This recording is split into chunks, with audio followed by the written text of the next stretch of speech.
Yes man, my name is Taz. Welcome back to another video.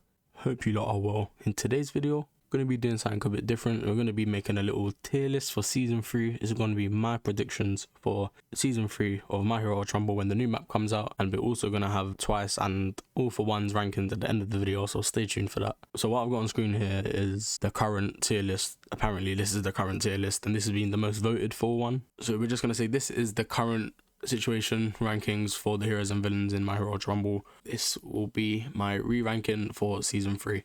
Starting off at the bottom here, we're going to start with Dabi. Personally, I still think Dabi is going to be D tier just due to his movement is so slow. I mean, I hope the developers rework him or something because we need it, man. We need it for him. So Dabi straight to D tier.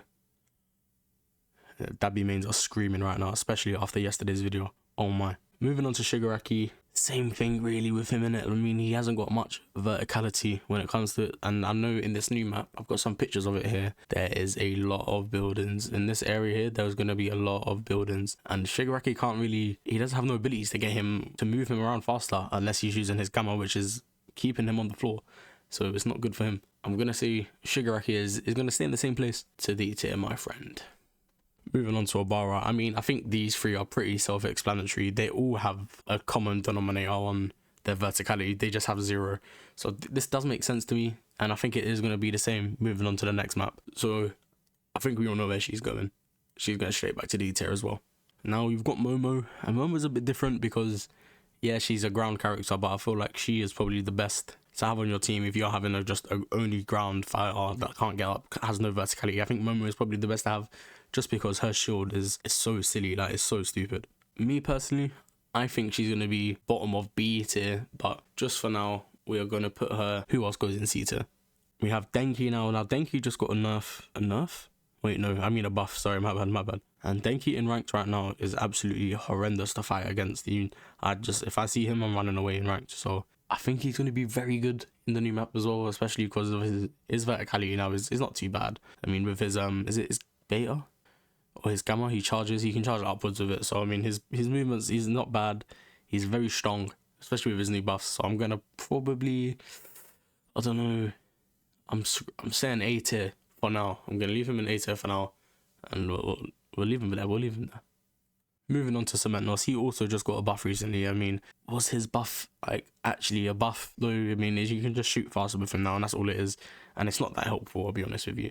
Me, I used to be a Cementos main. I love Cementos. I think he is a great character, but I think he is probably just going to stay in D tier. Definitely behind Momo for now. Mr. Compress, I mean, I might put him down into D tier just because he has no like damage output. His only damage output is his alpha, and his other two are so situational. I mean, his other ability for his defect is so situational. If you're fighting a Kirishima, you're not using that ability. Do you know what I mean?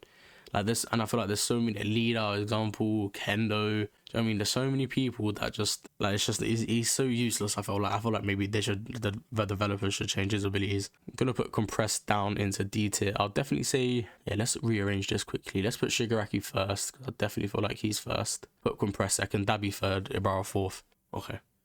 Moving on to Red Riot. Red Riot is, again, he's very situational. He has verticality with his beta punches, but it's not really fast, is it? I mean, if you do it once, you're frozen in air for about a solid like 1.5 seconds, and you're very, very, very vulnerable. I mean, he's a very high damage output, very situational character though. I think he stays in beta. I'm gonna put him in beta. Moving on to Froppy. I can't lie to you, but Froppy's been useless since she got nerfed back in, I think it was a few months ago now with her beta hits. Like, she's so weak. Her movement, I guess, is probably one of the best in the game, but other than that, again, not a high damage output unless you really know how to play her. Again, I'm going to say she's probably C tier now, just due to the nerfs. I'm going to put her in front of Momo. Yeah, I'm going to have to say, yeah, 100%. But Momo is very strong. I'm going to put Froppy bottom of C tier, 100% going into the new map. Moving on to Aizawa. Now, Aizawa is one of my mains right now, and I might be a bit biased, but I feel like Aizawa is going to be an S tier character in this new map, especially with all these buildings. When Aizawa just moves like he's Spider-Man, he whips onto buildings, ceilings, everything. He can kick about. His movement is probably the best in the game. His ability is strong. Like, all of his abilities are strong. His quirk is strong. I think for me, Aizawa is going to be definitely S tier going into season 3. I added a few more people quickly onto the tier list that I just don't think that's interesting to talk about. I've put Kendo D tier, just because again her movement is arse, her damage output is actually horrendous as well unless you're level 9 on everything. Endeavors after his nerfs, he's just even slower now, even weaker, so I mean it only makes sense for him to go down, so I've put him top of C tier. Leader and Mount Lady both in B tier, nice damage output, Leader can get away, Leader's very helpful for your team, and so is Mount Lady, great distractions, great damage output, and it probably makes sense, but you know, Deku, Todoroki, Ochako, all in A tier. I mean, Todoroki still hasn't been nerfed, so hasn't